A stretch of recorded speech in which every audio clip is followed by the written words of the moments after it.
This is the X-Zone Broadcast Network, broadcasting worldwide on broadcast affiliates and satellite program providers, including CNN Broadcast Network, Sirius Satellite Network, Star Media, Good News Radio Network, Angel Broadcast Network, Wiki Broadcast Network, and WPBN TV. For more information on the X-Zone Broadcast Network, visit us at www.xzbn.net.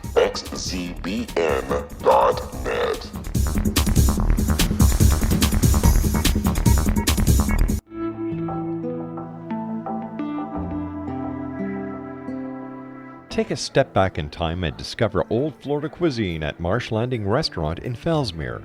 Enjoy delicacies such as frog legs, gator tail, catfish, and swamp cabbage, or enjoy the more traditional cuisine like hand-cut Angus steaks, ribs, and seafood.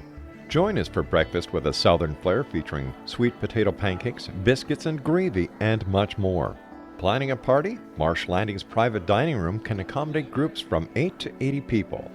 While you're visiting, enjoy the historic pictures, artifacts, and stories that line the walls. Marsh Landing is truly a unique experience. Marsh Landing Restaurant, 44 North Broadway in historic Fellsmere, or visit marshlandingrestaurant.com. Marsh Landing, Old Florida cuisine at its best.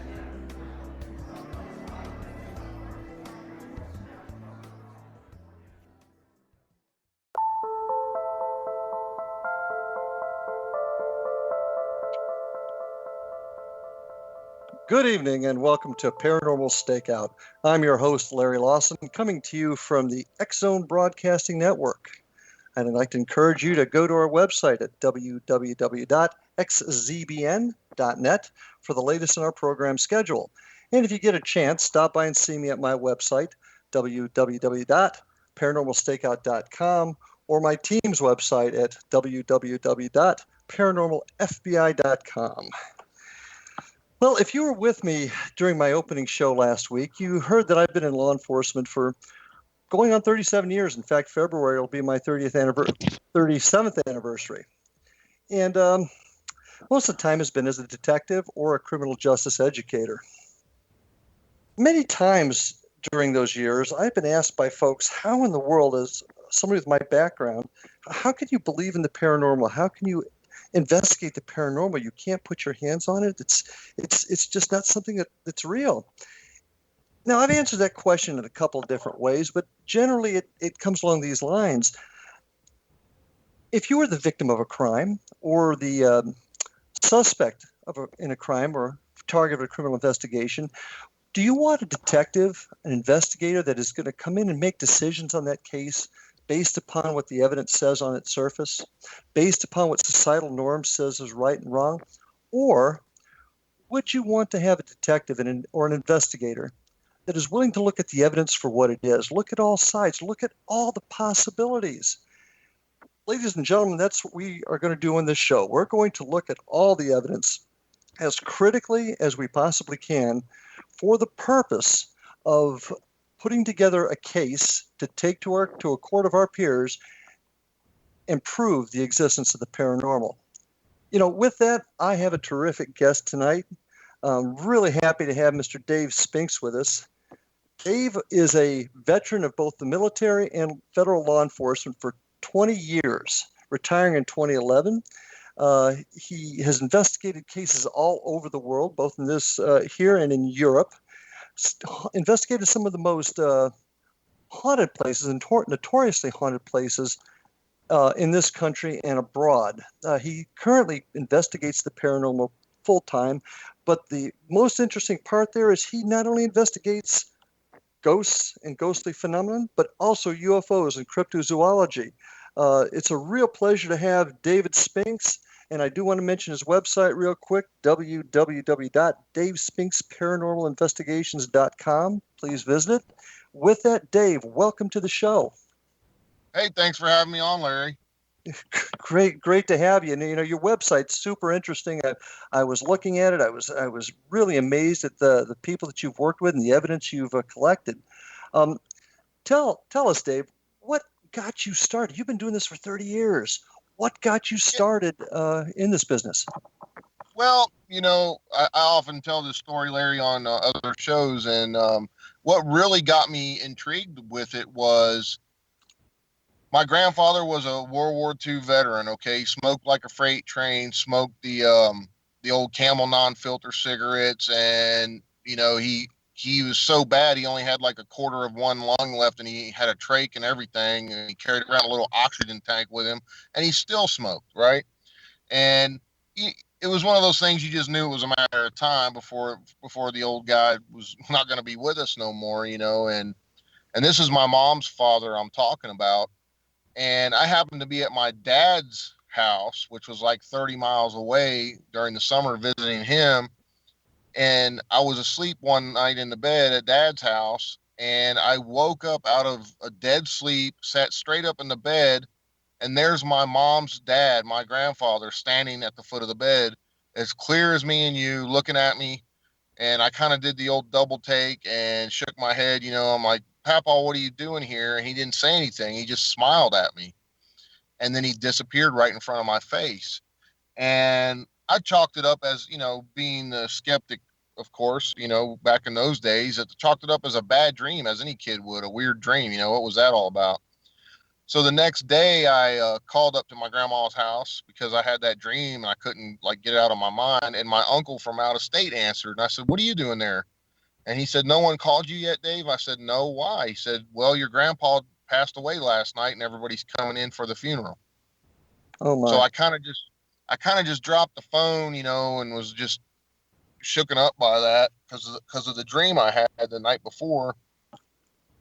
Well, long story short, I never said anything to anyone about the dream until about 6 months later. We were all at grandma's house eating dinner. Most of the family was there, and I just came out and told everybody about the dream I had the night grandpa died. And one by one, most of their faces went funny, and they all had the same dream. Not everyone, but most of them had the same dream. And I knew right then and there he had come to say goodbye to everybody. Wow. After he had passed. That's the feeling I got from it. And ever since then, I've been pursuing the paranormal. When I could, obviously, we would go to all these really cool locations when I was a kid because my stepdad was in the Air Force. So I did a lot of traveling. I was fortunate enough to do a lot of traveling, and I got to go to a lot of Native American sites. And I read everything I could get back in those days on the paranormal, and came across different reports of creature sightings and all these different strange and unusual happenings. And it kind of became a hobby of mine, and I just pursued it as much as I could over my work career. Cool. And Dave, got to take a break right now. I hear the music coming on, so right. We'll be back to you in just a quick second. So join us again on... This is the X-Zone Broadcast Network, broadcasting worldwide on broadcast affiliates and satellite program providers, including CNN Broadcast Network, Sirius Satellite Network, Star Media, Good News Radio Network, Angel Broadcast Network, Wiki Broadcast Network, and WPBN TV. For more information on the X-Zone Broadcast Network, visit us at www.xzbn.net.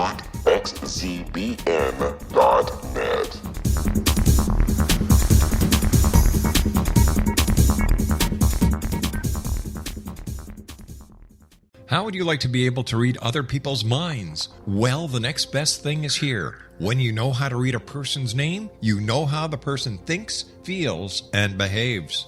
Each letter in our name holds a key to unlock our true essence. Our name contains both our gifts and challenges in this lifetime. Mnemology science discovers personality secrets hidden in the placement of the letters of our names, including the first and last impression people remember about us. Sharon shows us how to interpret the arrangement of letters as outlined in her book, Know the Name, Know the Person. Sharon Lynn Wyeth created mnemology science after 18 years of research and testing her theories, and has supported thousands of people around the world in understanding themselves and others better. You'll enjoy Sharon's unique teachings as she shares her system to learn the gifts behind your given birth name. Even if you don't like your birth name, there are jewels in this book. If you're thinking of changing your name, ready to name your child, or wanting to get along better with others, this is the book for you. If you'd like to improve your relationships and change your life for the better, get the book today, Know the Name, Know the Person, or visit www.knowthename.com. That's www.knowthename.com. Take a step back in time and discover old Florida cuisine at Marsh Landing Restaurant in Fellsmere, Florida.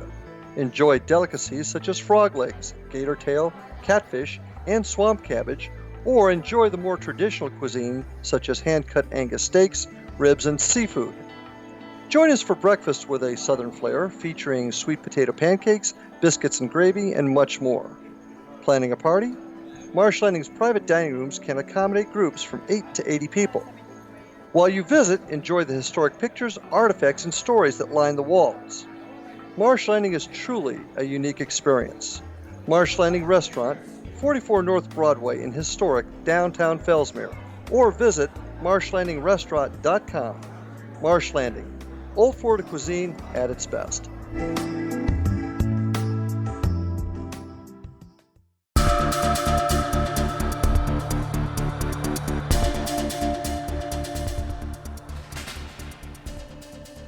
Welcome back to Paranormal Stakeout. I'm your host, Larry Lawson, and we're having a terrific conversation tonight with David Spinks. You know, Dave, I'm kind of remiss. You're a military veteran. I want to thank you for your service to our country, not only in the military, but also in the federal law enforcement field. So thank you very much for all you've done for us. Hey, thank you, and same to you. Thank you, man. Well, listen, you know, being a cop and being in the military, that's a very unique set of skills, especially for our field. Tell me how your military and elite background has helped you with your work in paranormal investigation and research. Well, you know, I think first and foremost, as you know, Larry, you know, you are subject to massive amounts of training when you're in the military and law enforcement, and you are taught to become a trained observer, and that gives you a little bit of an edge on the average Joe, I would say, you know, because Agreed. You're taught to look for things that the average person would not normally notice, in my point of view, in my opinion. Yeah, that's been a huge help with mine. Of course, my background being criminal investigations, you know, interviewing skills, and you're right, trying to find things that the average person doesn't notice. Along those lines, and I'm a big stickler on evidence and evidence collection and preservation. Give me an idea, if you can, or listeners an idea on your techniques. How do you collect evidence? What do you do to preserve it? That sort of thing. Well, you know, one of my favorite types of evidence to collect in the paranormal is EVPs. You know, and there's a whole, I mean, we could spend an entire evening talking about different things that have to do with that. But what I try to do, just to give folks a basic understanding of the way I try to do things, first of all, I love EVPs because if you're in a room or a building all by yourself, or it's just you and one of your other investigators, and you're asking a question and you get a direct, relevant, pertinent response to that question from a voice that's not you or your partner that's in there with you, you really have something there. You know, that's something tangible that you can say, hey, that wasn't either one of us, and we know there's no one else in the building. And then what I try to do is I try to get confirmation and make them reiterate that, you know, answer that question for a second and even a third time. And in some cases, I've actually gotten that. And that, to me, is very compelling evidence right there. And that's just one small example, you know, of collecting evidence in the paranormal.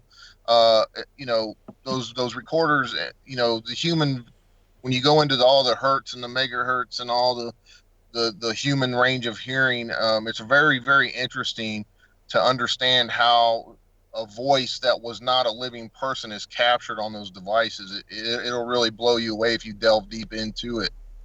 I got to agree with you. Some of my most compelling evidence have been along the lines of EVPs also. One of the things I like to try and do is what I call triangulate it.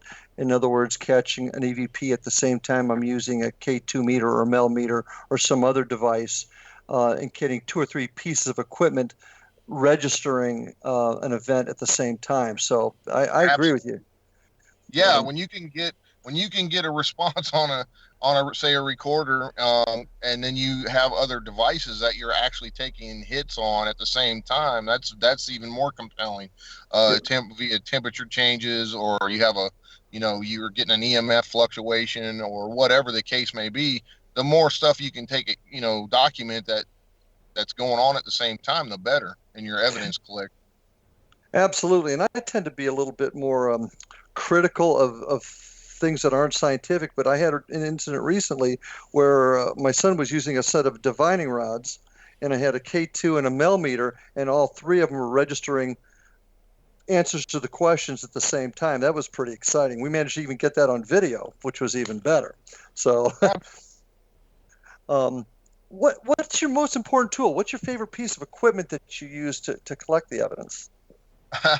Well, as far as mechanical devices, like I said, I love EVPs, and I use different types of recorders. I use digital. I've actually done some reel-to-reel stuff, and just old style cassette tapes. The magnetic ones seem to capture a lot of EVPs for whatever reason.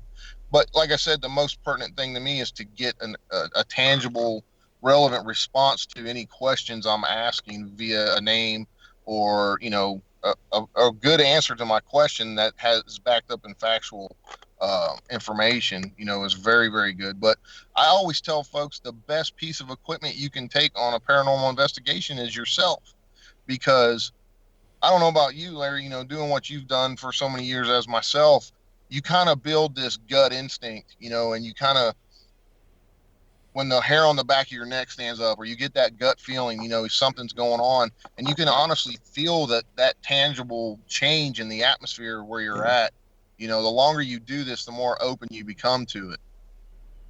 I agree, and being open is huge. Now, I like using a lot of the modern equipment too, but sometimes some of the old school stuff works, such as a simple thermometer and a glass of water for temperature change. How about a compass?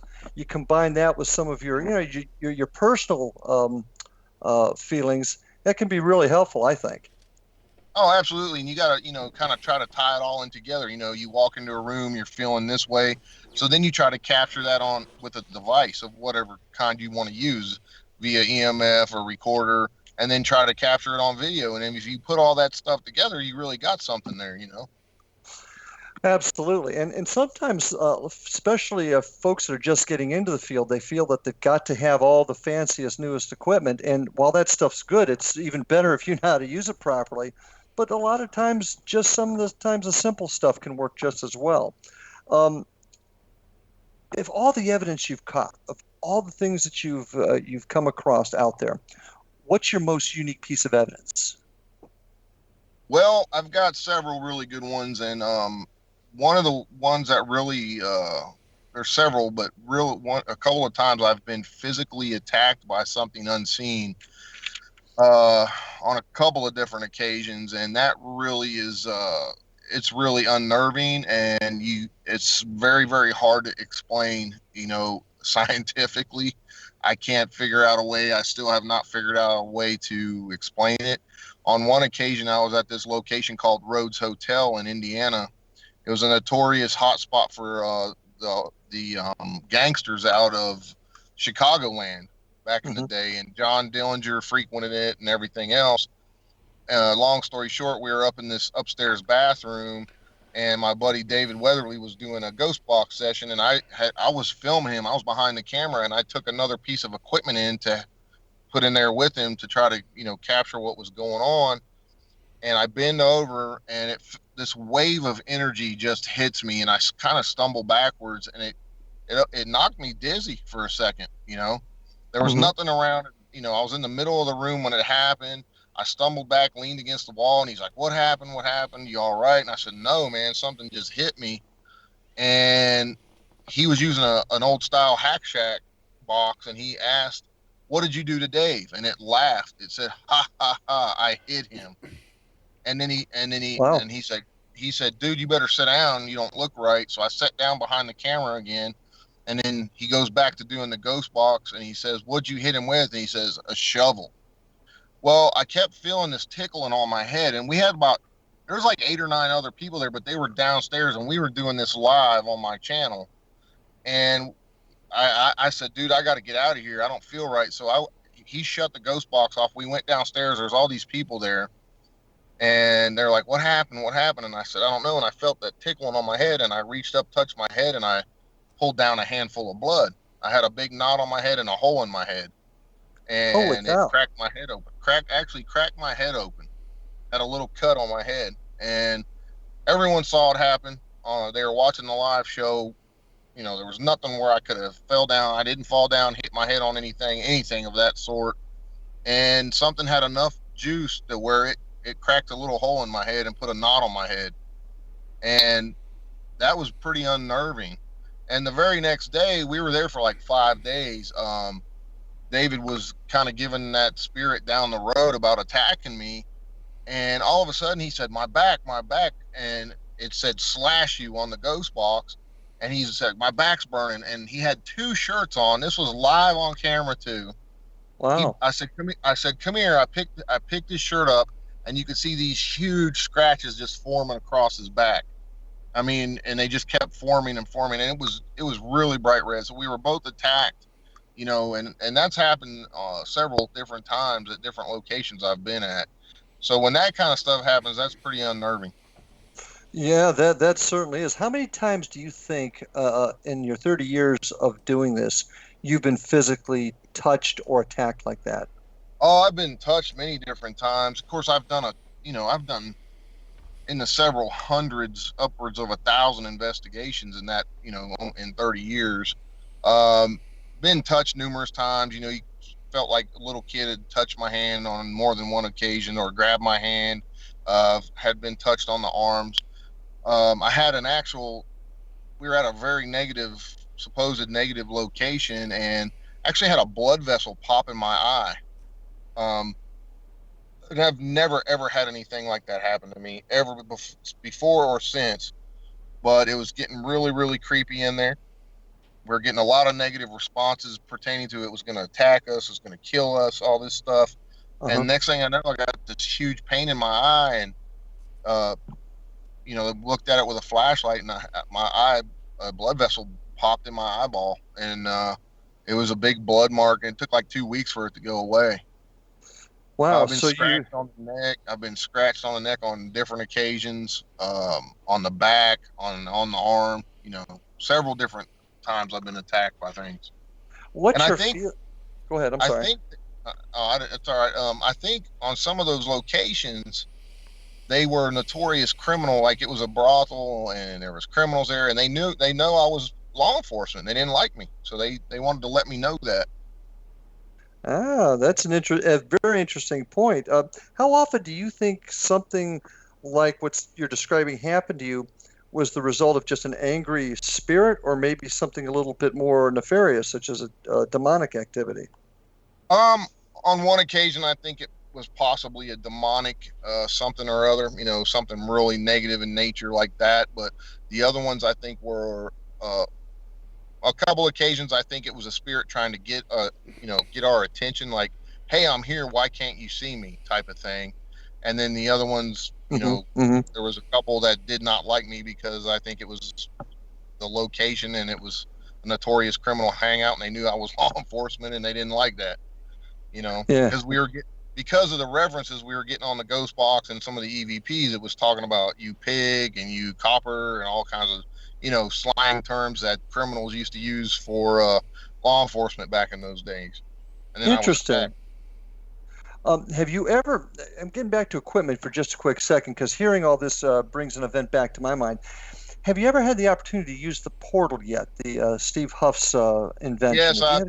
Yes, I have one. He sent me one, number 5 that he made. I've used it. It's a pretty cool tool. It cuts out a lot of the background noise and whatnot, so it's a pretty interesting piece of equipment. Yeah, I wasn't so sure of it until we used it in an investigation with our friends from War Party Paranormal out of West Palm Beach, and got some really interesting hits on it. So I became a little bit more of a believer in that piece of equipment also. Well, it sounds like...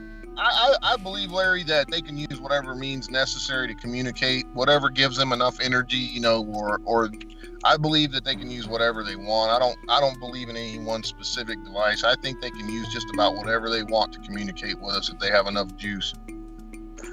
Yep, I totally agree. Well, listen, we're going to take a break now. We'll be back in just a few minutes. This is Paranormal Stakeout, your host, Larry Lawson.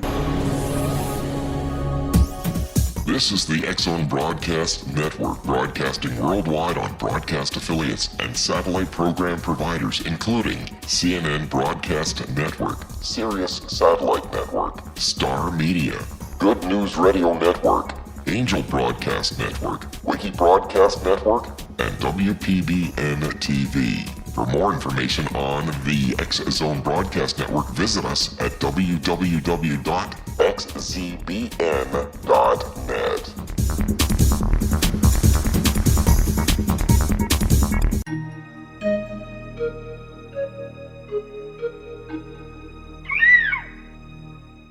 While science pursues fact, magic accesses the quantum level, bridging random facts to form truth. As long as science and magic remain separate and polarized, the truth cannot be known. I'm Gwilda Wiyaka. Join me on the Science of Magic radio program, dedicated to unification and evolution of consciousness. During each episode, I'll be speaking with experienced and respected scientists and mystics. From astrologers to astronomers, from medical doctors to shaman, the scientific method to dowsing and intuition, we'll weave together information from seemingly divergent practices to promote unity and enlightenment. Join me, Gwilda Wiyaka, and the Science of Magic right here on the Mutual Broadcast Network. For more information, visit www.thescienceofmagic.net. Gibbs A. Williams, Ph.D., is a practicing psychoanalyst, supervisor, researcher, and author in New York City. Much of his life has been dedicated to understanding nature and the uses of meaningful coincidences or synchronicities. His radical and original non-Jungian, non-mystical, non-magical theory of synchronicities illuminates much of the fog surrounding this challenging and perplexing topic. His ideas and manners are fresh, presented in a style that is both entertaining and highly informative. He is also an expert on crisis intervention, specially focused on violence reduction for the police and citizens, mastering anxiety, frustration, and stress without the use of medication, and effectively preventing and treating heroin addiction. Dr. Williams can be contacted at his email address at gwwilliamsny11@aol.com or visit his website at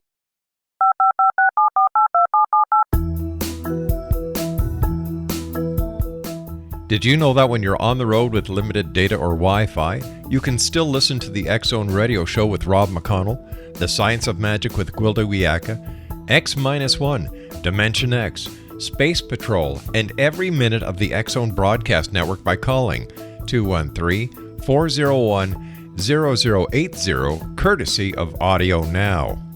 No smartphone, app, or internet needed. It saves your data plan and it's free if you have unlimited minutes.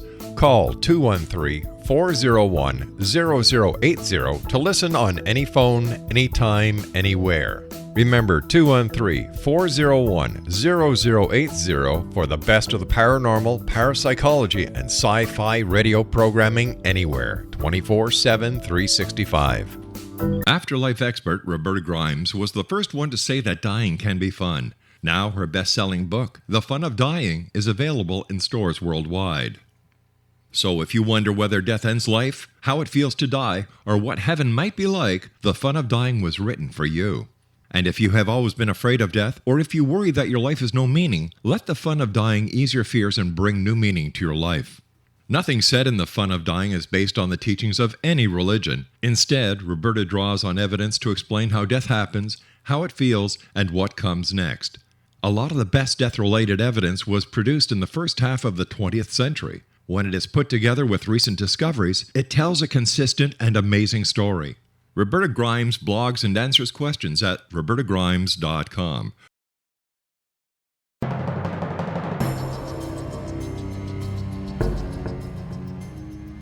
Welcome back to Paranormal Stakeout with your host, Larry Lawson. And tonight I've got Dave Spinks. What a conversation we're having. Dave, some of the stuff that you were just describing, some pretty harrowing types of investigations you've been involved in. And you're thinking maybe just once or twice they were truly demonic. other than that, they were just mean spirits. Is that pretty correct? Pretty accurate? Yeah, I think that's pretty accurate. I think true demonic hauntings are very rare in nature. That's just my personal opinion. You have the flip side of that. Some people think you're either communicating with devils or angels and that's it, period. I mean, there's just all kind of theories out there, but my personal opinion is real true demonic hauntings and activity is very rare if in my book. Yeah. Well, keeping along these lines, tell me what kind of case do you prefer to investigate? What's your favorite place to investigate, if you will?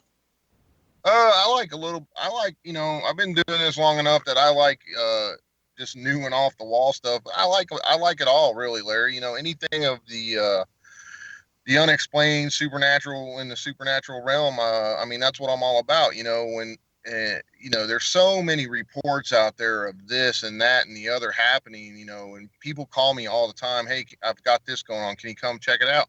Of course, I can't do them all, but I try to pick out the most different ones nowadays, the ones that are just totally off the wall. But, I always make sure I do a pretty good interview of the people calling me, ahead of time to try to weed out the ones that just want to try to get their name out there, think they're going to be on TV or something of that aspect. But, I look for them all. I just try to do some different ones that are more off the wall than the other ones nowadays, because I've done so many just normal locations that are reported to be haunted, and done tons of residentials in my time. I kind of stay back from some of those unless I feel someone really needs some help, and then I go in and try to document what they're experiencing, and then I turn it over to clergy or whoever that their religious beliefs are in that particular family.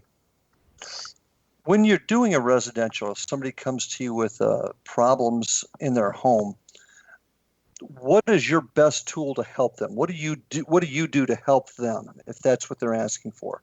Well, I try, first of all, after I interview them pretty lengthy, I try to go in. If I think it's, they're the real deal and they're not using all kinds of drugs and whatnot, I go in and just try to document some of their claims. And if I can document several of those claims and I think it's the real deal, then we'll reach out to folks that I know that help folks in need and try to help them rid the location of what's going on there. Do you have somebody on your team or somebody you're associated with that can help spirits cross over?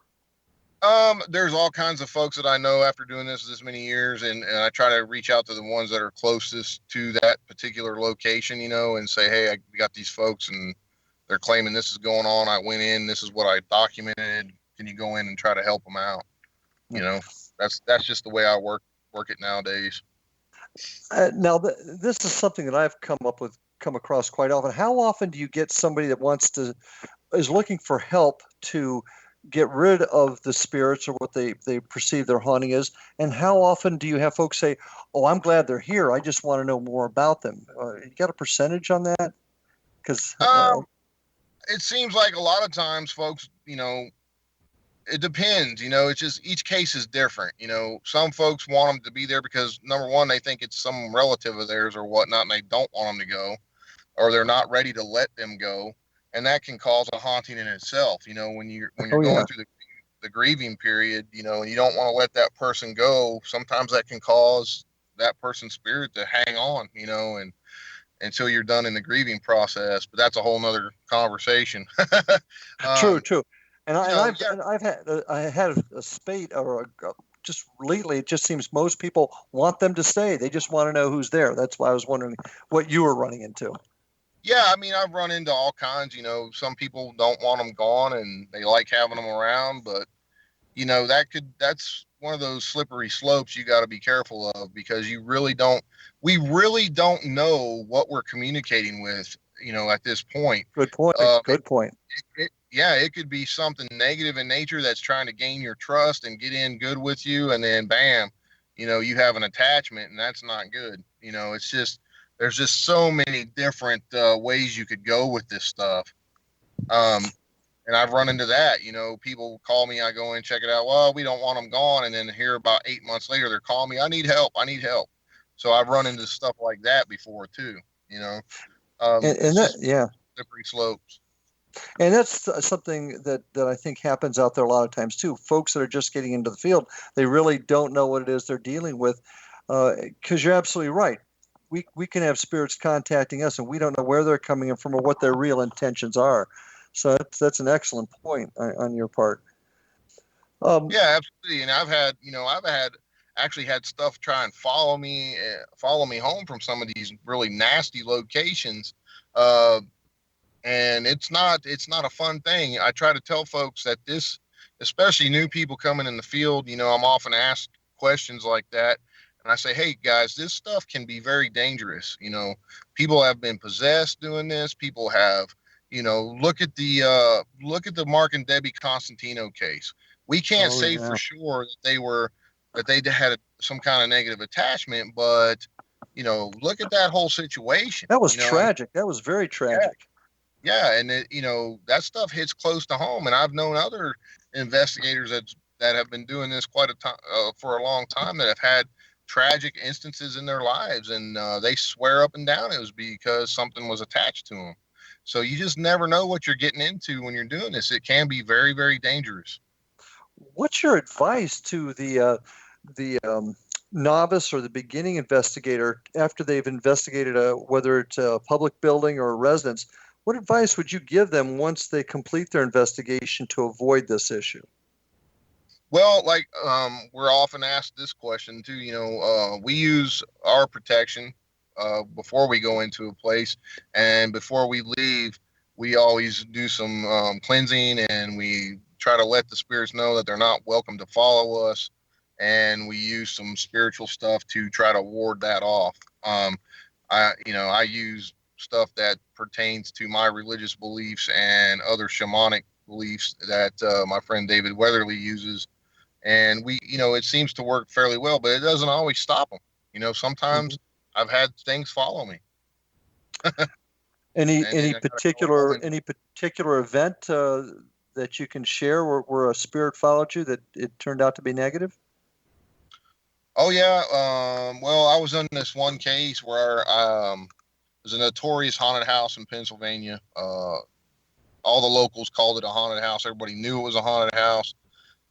It had a lot of tragic things happen, and it was also built right on top of Native American sacred burial grounds, and those graves were all desecrated. There was numerous white and Indian, wars, whites against Indians in that whole area way back when.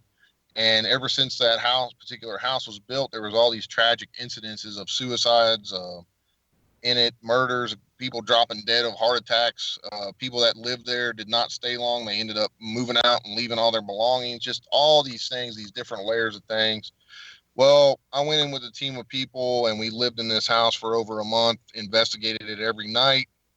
Long story short, I had the worst year of my life after that, with a lot of negative stuff going on. I was having dreams where something was attacking me. All these black hands were reaching out to try to grab me, and every night they got closer and closer, till finally one night they grabbed me, and I woke up with a scratch on my arm, and had some financial difficulties during that year, and a lot of other things. I was sitting in the living room, and when it really first kicked off, I was sitting in my house, and I heard what sounded like a light bulb pop. Okay. I was the only one in the house. I jumped up, looked around it, checked all the light bulbs. Every one of them was fine. They all worked. I turned them on, no broken glass anywhere. And then I had a smell of sulfur in the house, and that's what started it all after that investigation. So interesting. I truly feel that something did follow me home from there, and made my life a living hell for about a year. So that's an important note. Go ahead. I'm sorry.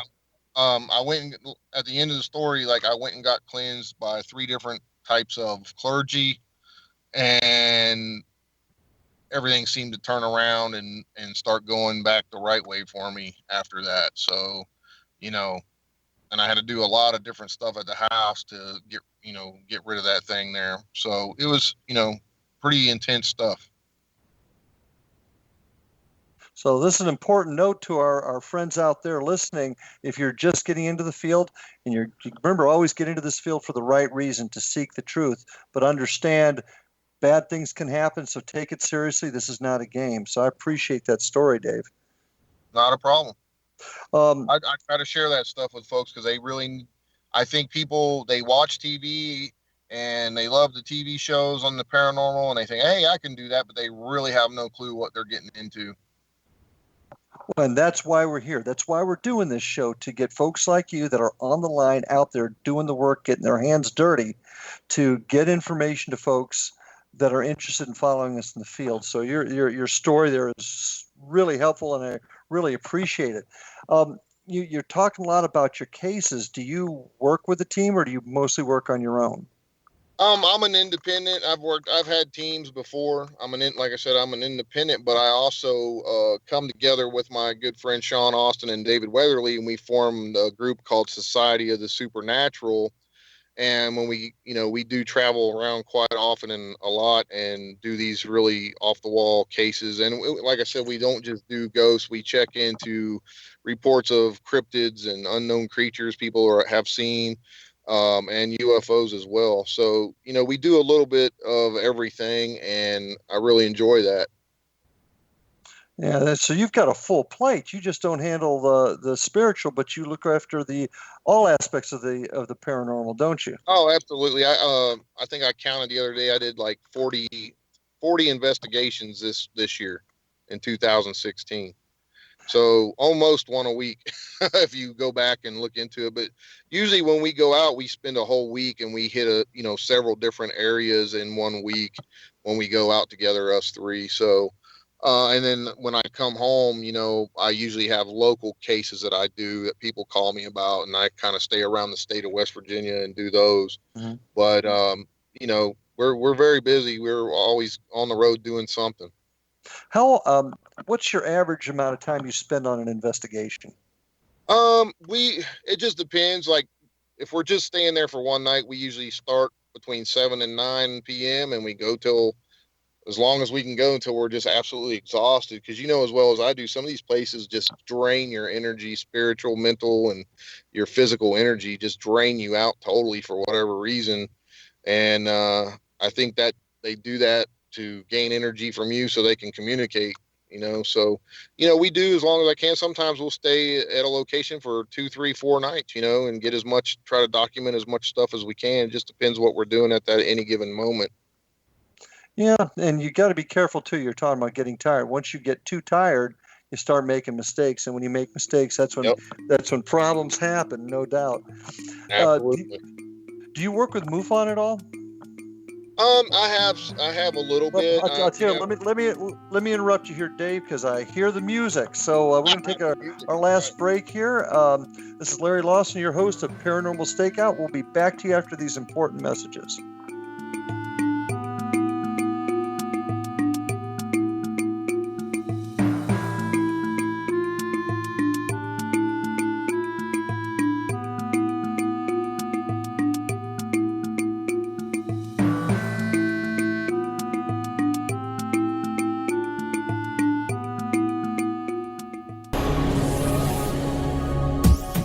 This is the X-Zone Broadcast Network, broadcasting worldwide on broadcast affiliates and satellite program providers, including CNN Broadcast Network, Sirius Satellite Network, Star Media, Good News Radio Network, Angel Broadcast Network, Wiki Broadcast Network, and WPBN TV. For more information on the X-Zone Broadcast Network, visit us at www.xzbn.net.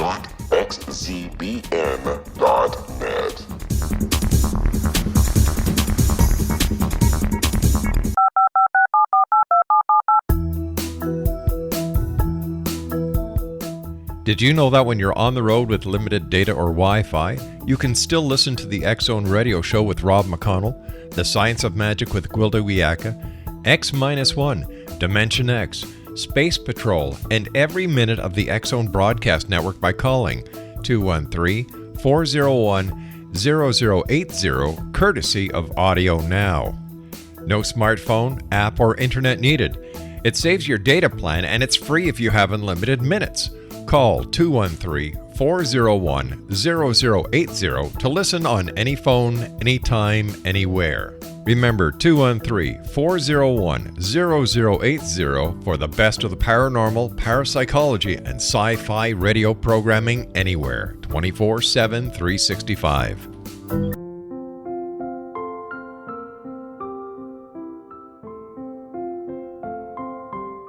I am Dr. Carl O'Helvey, founder, president of a new cancer foundation focusing on evidence-based physical, mental, and spiritual interventions, including natural cancer cures, prayer, meditation, affirmations, nutrition, and other related holistic cancer prevention and cure modalities. These are used in cancer education, research, and financing care. I ask for your help to continue this important work by donating at www.holisticcancerfoundation.com.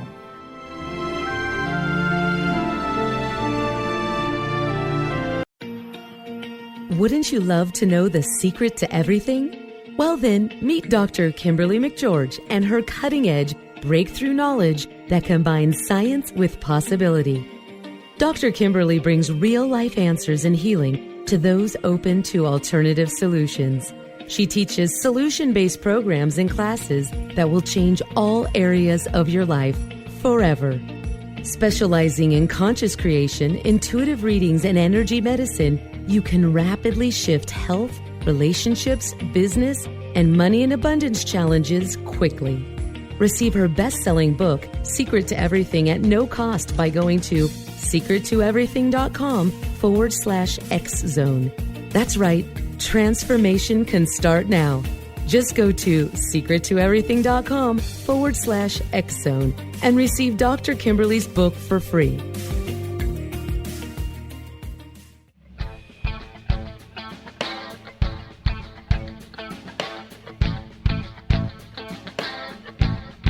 What Happened in Benghazi is revealed by Nicholas Genix, author of Obama, Islam, and Benghazi. He informs the American people that President Obama deceived them by advocating a strong foreign policy prior to the 2012 presidential election, and Hillary Clinton supported this deception. As the title infers, there is a connection between Obama, Islam, and Benghazi. Ample evidence informs Americans that Obama's early indoctrination in the Quran developed an affinity for Islam, why the Quran is the source of discontent in many countries, and why the Obama foreign policy deception led to poor military action and caused the loss of American lives in Benghazi. Genix provides 36 questions for the Select Committee on Benghazi to validate if Americans are justified to mistrust President Obama and Hillary Clinton. An overview of Obama, Islam, and Benghazi is presented on the website www.futureofgodamen.com. That's www.futureofgodamen.com. You're listening to the X-Zone Broadcast Network, www.xzbn.net.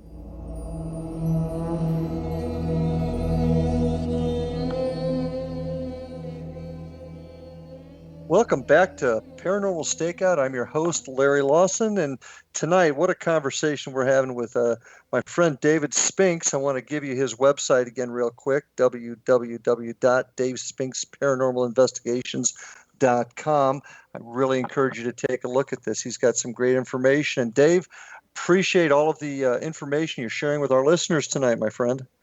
Hey, no problem. That's what we're here to do, try to help folks and spread the word based off of our experience level, Yeah, we are. And, having a guy like you with your experience in the field, doing the hard work, that's what I need my listeners to hear, what it's really like out there.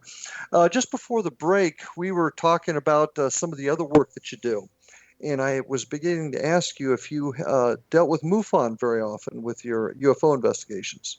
I have a couple people that are in MUFON that I, report things to if I think it's legit. And, if I get a report from an individual and I go out and investigate it a little bit and see, what's what, and then I will say, hey, I'll call those people and say, hey, you might want to come out here and check this out.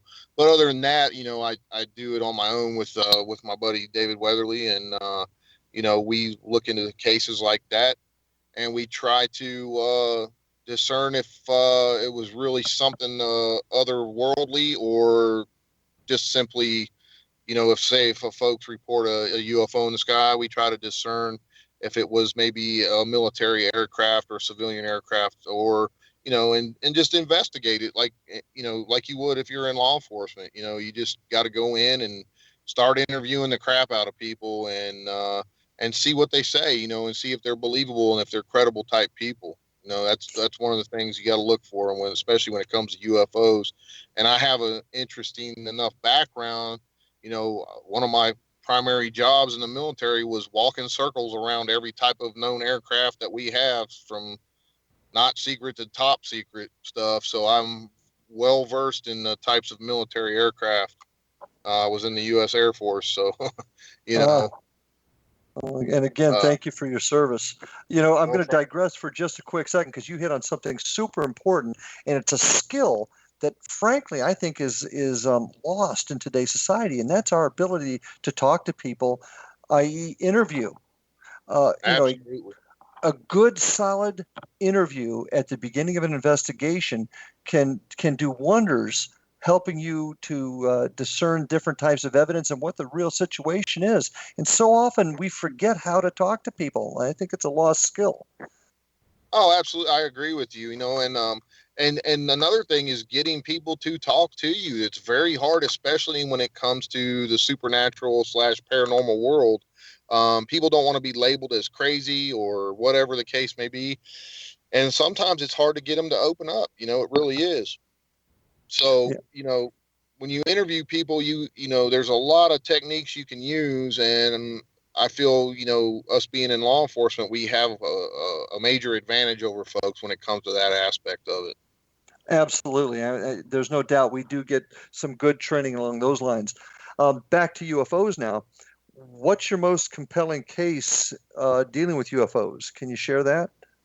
I believe it or not, I live in West Virginia, and I've had some crazy UFO cases reported here, and some of the most well-known cases in ufology are from here.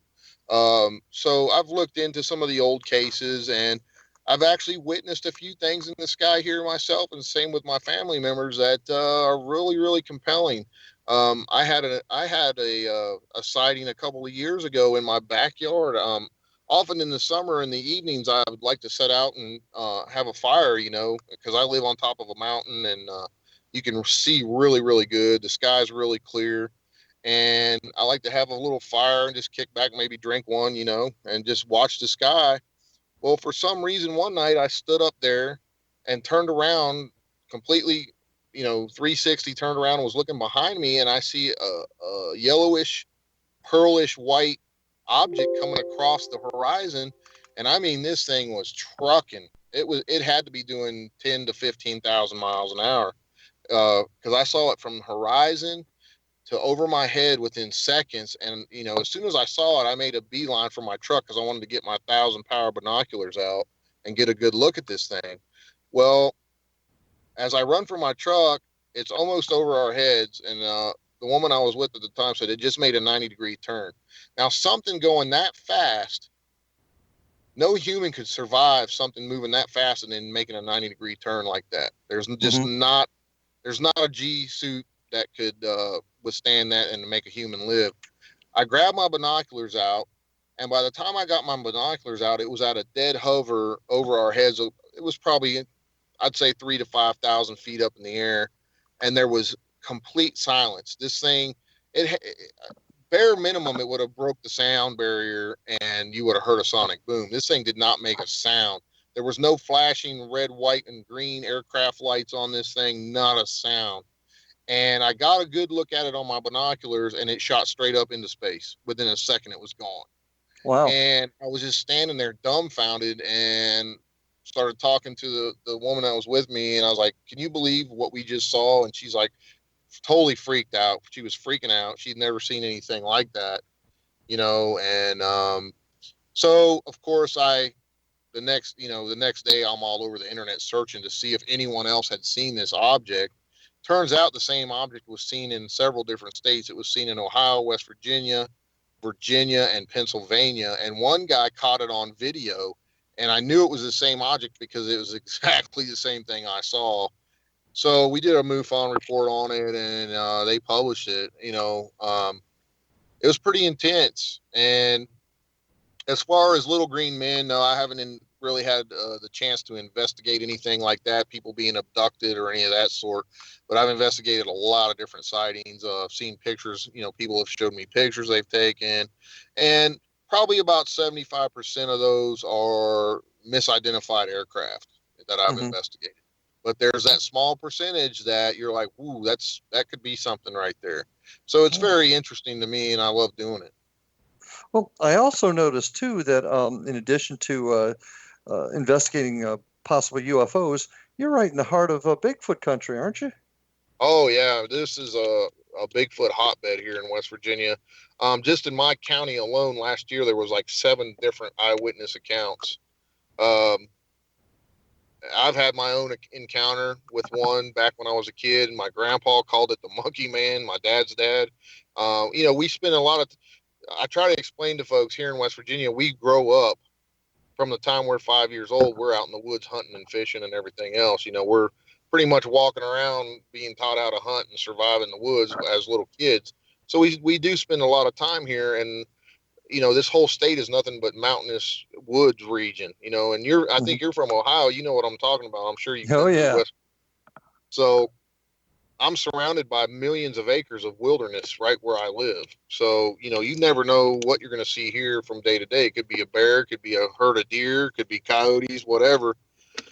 And, I often tell people there could be something standing behind that tree right there, and you'd never know it was there.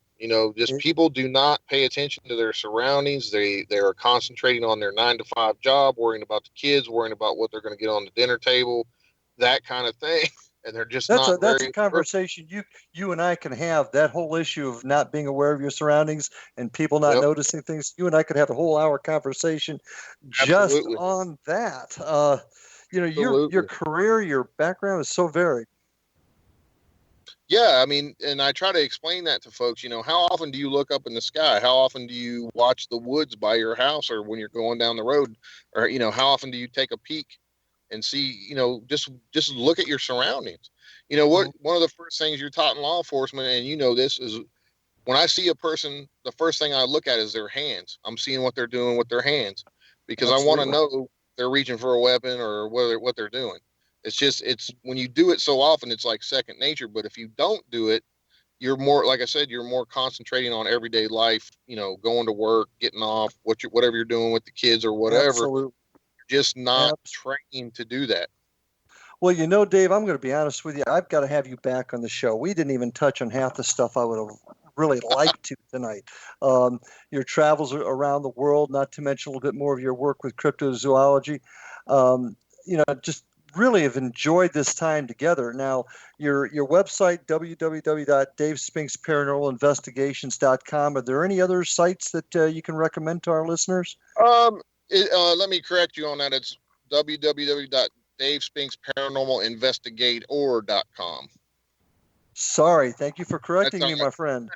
If folks go to that website, they have links to, we have 2 YouTube channels. One's called Real Supernatural. That's mine as an individual. And then we have Society of the Supernatural that me, David, and Sean all do our work on together. And a lot of these investigations we do, guys, are live. There's no editing. So what you see is what you get. It's the real deal. And people really like it because they can join in and they feel like they're there with us. They're experiencing what we're experiencing at the same time we are. So that's what we try to bring to folks. We got a DVD series coming out soon, and we have books that are being published. David's got Black-Eyed Children, Strange Intruders and Wood Knocks, which deals with Bigfoot. There's just all kinds of stuff that we've got coming out recently and in the near future. So please check out the website and check out our YouTube channels and our Facebook. All the links to all that stuff's on that website, and any current events we got coming up this coming year will be listed on there. It's full of all kinds of paranormal stuff. Outstanding. Well, like I said, I can't thank you enough as we begin to wind down here. I can't thank you enough for joining me today. We're going to have you back. It's just that simple, Dave. We got a lot more to discuss, and it sure is nice having a brother law enforcement officer on the show with me.